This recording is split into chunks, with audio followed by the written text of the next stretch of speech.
En primera plana, Carlos Herranz.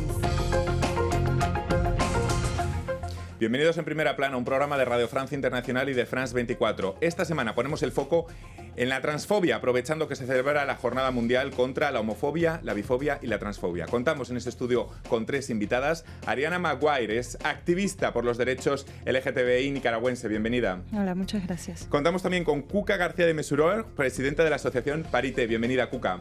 Buenos días, muchas gracias. Y contamos también con la periodista independiente Paola Martínez Infante. Bienvenida, Paola. Hola.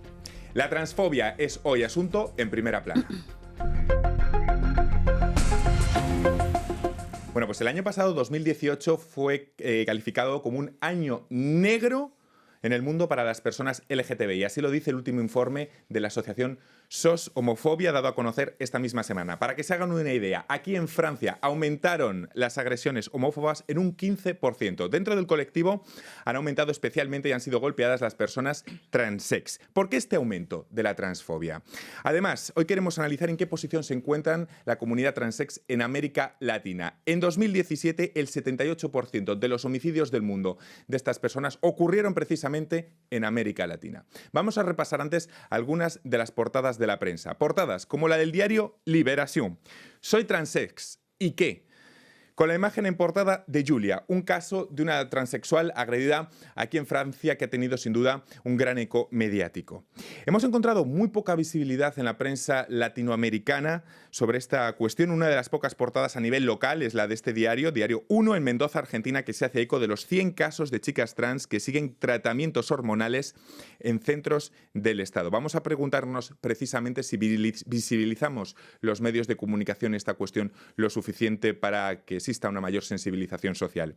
La República en Perú ha recogido el caso de Gaela, una mujer trans a quien el Estado niega su identidad. Ariana, año negro 2018 para las personas LGTBI, pero especialmente preocupantes los datos en la transfobia. ¿Por qué? Me parece que los cuerpos feminizados, los cuerpos que han sido excluidos, digamos, de un sistema patriarcal, de un sistema machista, que impone una heteronorma, una forma específica de ser binario, hombre o mujer, y que estos cuerpos, estas identidades que se salen un poco, que tiran para un lado o para otro, buscando una autonomía, una independencia, una manera particular de sentirse bien consigo mismo, son cuerpos que transgreden, son cuerpos que no son bien vistos y por lo tanto se ejerce violencia, se ejerce agresión y se ejerce, digamos, un proceso de exclusión y marginación dirigido y focalizado. En Francia, las denuncias por agresiones transfóbicas aumentan año a año. Lo hemos comentado en los primeros meses de 2018, un 15% más que en el año anterior. Cuca, ¿realmente las agresiones han aumentado o es que ahora se denuncian más? Que es la duda que siempre tenemos. Se denuncian más. Se denuncian más. También hubo asesinato. Por ejemplo, el asesinato de Vanessa Campos, que fue una persona latinoamericana que fue asesinada el año pasado en el mes de agosto. Por nosotros es un crimen de odio. Denunciamos enormemente ese acto. También hay mucha transfobia en la parte cuando las personas son detenidas, son privadas de su libertad. Las personas transgéneras, trans, van detenidas a un sector que es el D3, que es a Fleury-Mérogis, que es la cárcel para hombres. Están detenidas ahí las personas que no hicieron el cambio de sexo y no tienen acceso prácticamente a nada, ni a estudios, ni poder ir a la biblioteca, ni poder salir. Tienen una pequeña promenada cerrada como si fueran en una jaula. Esas chicas necesitan tener un poco más de libertad y yo pienso que el Estado francés tuviera que hacer alguna cosa más. Cosa que lo contrario es para las personas, pues yo soy visitadora de prisión también. Sí. Yo visito a las personas transgéneras que hicieron la resignación de sexo, y cosa que en la MAF, que se pone la prisión para mujeres, sí. Las chicas tienen el acceso a estudios, tienen acceso a ateliers, tienen todo, en que no hayan cambiado su nombre de pila. que se llame el nombre que le dieron siendo latinoamericana, ellas tienen todo el acceso a todo. ¿Por qué no se puede hacer eso en la cárcel? En el otro caso, un poco la transfobia. Vamos a hacer la radiografía de la comunidad trans aquí en Francia, pero también nos interesamos por la situación en América Latina. Solo Argentina, Uruguay y Bolivia cuentan con ley de identidad de género propiamente dicha. Paola, hablamos de 3 excepciones en la región. Sí, bueno, en Chile también hay una ley de identidad de género que fue aprobada el año pasado, en octubre del 2018, y será en vigencia un año después, en octubre del 2019. Pero hay que saber que esa ley tomó 5 años, un debate pero tremendo que hubo en Chile desde el 2013, con Michelle Bachelet, que fue la presidenta que puso en el tapete justamente la discusión de cómo dar garantías. El Estado debe ser garante también de la cuestión identitaria, y en Chile no existía eso.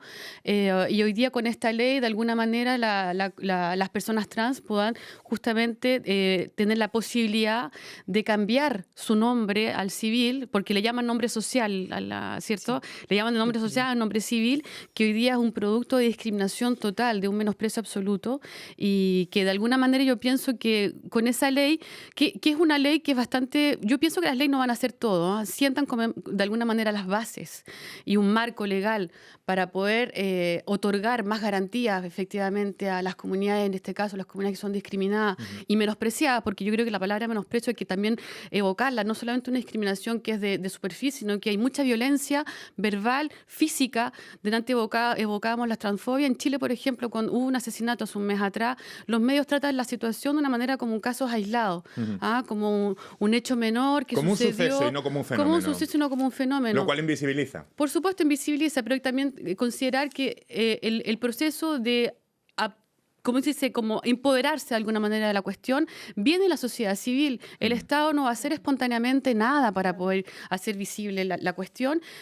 Justo solamente un dato, en el 2018, acuérdense, en marzo del 2018, la película Una mujer fantástica gana el Oscar a la mejor película extranjera, en la cual Daniela Vega, una actriz transexual, es la protagonista justamente de una historia en la cual ella, completamente discriminada por una sociedad que la mira con menosprecio, que la mira de reojo como una bestia casi de circo, digamos, y de alguna manera esa película sirve de bálsamo para que el tema, la cuestión, sea visibilizada en los medios de comunicación, pero son casos bastante aislados, ¿de acuerdo?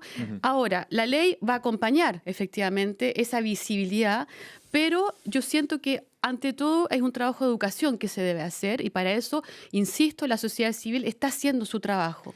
Quería tratar el tema de Argentina porque fue un país pionero, fue el primer país en el mundo en aprobar una ley que no solicita la acreditación de un diagnóstico médico, de una terapia hormonal. ¿Cómo funciona este trámite? Porque tengo entendido que es muy sencillo, que es gratuito y confidencial. Fuca. Es muy, muy, muy fácil. La persona se presenta al registro civil, dice, yo voy a cambiar mi nombre de pila y se le cambia directamente. Demora más o menos 15 días, 20 días, pero luego ya tiene su partida de nacimiento, toda detallada, como mujer o como, porque hablamos siempre de mujeres trans, pues también están los hombres trans, y se le cambia el nombre.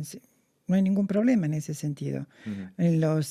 Por las personas que han hecho estudios, por ejemplo, ya hablo un poquito más por los hombres trans, que los hombres trans fueron un poquito más insertados en la sociedad argentina, que hicieron estudios, se le cambian los diplomas, no hay ningún problema. En ese sentido no hay depende si una persona se puede llamar rojo o verde, una cosa así. Bueno, puede haber hay nombres que tal vez pueden tener problemas, pero cada uno tiene el derecho de cambiar. El 80% de las mujeres transgénero en América Latina mueren con menos de 35 años, según datos de la CIDH. Estamos hablando de las agresiones, pero también de un tema hecho tabú, el suicidio.